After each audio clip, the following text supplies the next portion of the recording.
दोस्तों नमस्कार। जब सत्ता दूर जाती हुई दिखती है सत्ताधारियों को तो वो घबराने लगते हैं। वो सत्ताधारी घबराने लगते हैं उस नारे से जो नारा उनकी बेईमानी को उजागर करता है।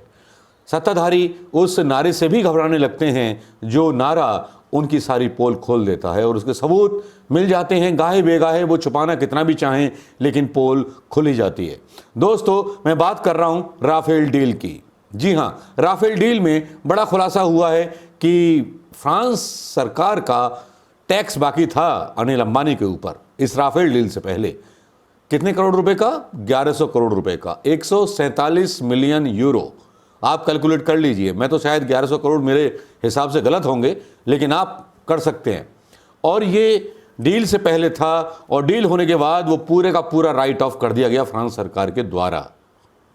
ये पैसे कहां से आए, किसने भरे, क्यों भरे, किस लिए भरे, अब चौकीदार के कमीशन खोरी का अंदाज़ा लग रहा है कि कमीशन कहां से आया और किस तरह दिया गया और किस तरह लिया गया। बहुत खूबसूरती के साथ जो चोर होता है ना, वो चोरी बहुत अच्छी तरह करना जानता है और जो जेंटलमैन आदमी होता है वो फंस जाता है। जिसने कभी बेईमानी नहीं की होती उसके नौकरशाह उसको फंसा देते हैं। ऐसा ही कुछ कोल स्कैम में हमने सुना था, ऐसा ही सारे स्कैम में सुना था जिनकी गाथाएं मोदी जी बहुत बढ़ चढ़ करके अपने मंचों से गाते हैं, लेकिन अपनी गाथाएं नहीं बताते, न अपनी गाथाओं की स्वीरोक्ति जनता के सामने करते हैं।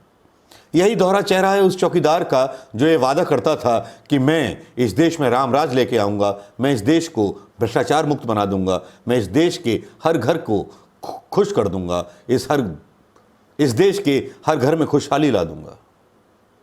वाह रे वाह चौकीदार, तूने बड़ा जुल्म किया, तूने तो बड़ा एहसान किया हिंदुस्तान पर, तूने तो इतना बड़ा काम किया है कि तूने बची हुई तिजोरी भी देश की लुटवा दी, नकली नोट भी छपवा दिए, रिजर्व बैंक में पता नहीं क्या क्या करा दिया, और हथियार खरीदने गया तो उसमें भी कमीशन खा लिया, खिला दिया, अपनी पार्टी में लगा लिया। जिस पार्टी के पास 6 ऑफिस नहीं थे उस पार्टी के ऑफिस पूरे देश में हो गए। एक 5 स्टार कार्यालय बनाया गया दिल्ली के अंदर। उसके बारे में ईडी आईडी कोई भी छापा नहीं मारता है, लेकिन कांग्रेस के लोगों के यहाँ छापे मारे जाते हैं। लेकिन अंबानी अदानी या इनके यहाँ किसी के यहाँ छापे नहीं लगते। तो दोस्तों क्यों ना माना जाए कि डिफ़ाल्टर हैं और डिफ़ाल्टर थे और डिफ़ाल्टर रहेंगे।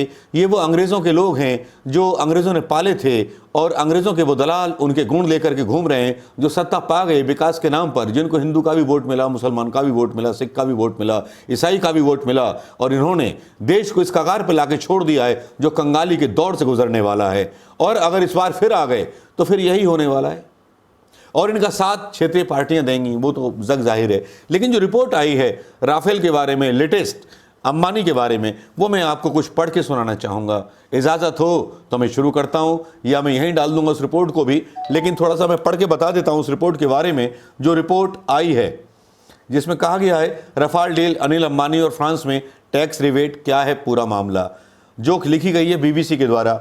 और उसमें लिखा गया है, साफ साफ लिखा गया है, फ्रांस के एक चर्चित अखबार ला मोंड की ताज़ा रिपोर्ट के मुताबिक फरवरी से अक्टूबर 2015 के बीच फ्रांस सरकार से अनिल अंबानी की कंपनी को 1100 करोड़ रुपए का फ़ायदा हुआ। फ्रांसीसी अखबार ने दावे के बाद अनिल अंबानी की कंपनी की लोगों के द्वारा दिए गए बयानों को जारी किया और टैक्स की छूट के बारे में बताया, जबकि अंबानी के लोग जिनसे बात की वो इनकार कर रहे थे। फ्रांसीसी अखबार के अनुसार रिलायंस फ्लैग एटलांटिक फ्रांस, ये कंपनी है RFFF, यानी रिलायंस फ्लैग एटलांटिक फ्रांस, इस कंपनी को 14 करोड़ 37 लाख यूरो यानी लगभग 1100 करोड़ रुपए की टैक्स वसूली रद्द कर दी गई थी राफेल डील के बाद। जहां चौकीदार बोल रहे थे कि साहब ऐसा कुछ हुआ नहीं है, ऐसा मुझे पता नहीं है, मैं इसमें शामिल नहीं हूँ, जबकि अनिल अंबानी को बोले गए, फ्रांस ओलांद का भी बयान है, सबका बयान है, सारा कुछ खुला हुआ चल रहा है, लेकिन हमारे हिंदुस्तानी मीडिया की ज़ुबान बंद है। उसकी ज़ुबान चलती है तो धर्म के आधारित दंगे फैलाने के लिए, धर्म आधारित डिबेट्स के लिए। दोस्तों इसका फैसला कौन करेगा कि अगर चोरी की है तो इसका सजा किसको मिलना चाहिए, किसको मिलनी चाहिए इसकी सजा, ये आप बताइए। कौन है वो जो कल्पिट है, चौकीदार, अंबानी या नौकरशाह? हो सकता है नौकरशाहों की कमर के पीछे छुपने की कोशिश करें मोदी जी, लेकिन देश जवाब मांगेगा। देश जवाब मांगेगा राफेल में हुई चोरी का। थैंक यू दोस्तों, वीडियो पसंद आया हो तो ज़रूर शेयर कीजिएगा। Thank you very much.